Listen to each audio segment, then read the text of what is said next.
1975 की औरात भारतीय लोकतंत्र के माथे पर एक ऐसा कलम थी जिसने हमें आजादी की असली कीमत सिखाई।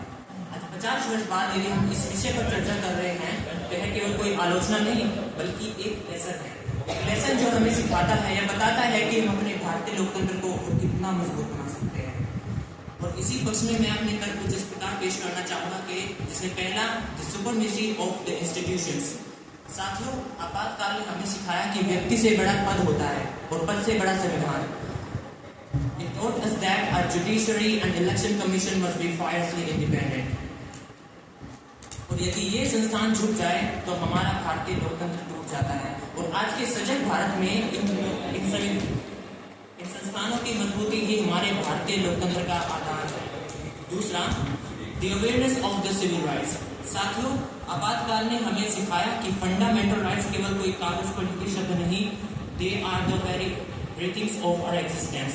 1975 के उस दौर में जब भारत जैसे देश से बोलने की आजादी को छीन लिया गया, तब देश ने अपने अभिव्यक्ति की स्वतंत्रता का असली महत्व को समझा। आज 50 वर्षों बाद यदि देश का प्रत्येक नागरिक अपने फंडामेंटल राइट्स के प्रति इतना सजग है तो यह उसी 50 वर्षों का आज प्रमाण है कि हम अपने भारतीय लोकतंत्र के प्रति कितना सजग बन सके हैं।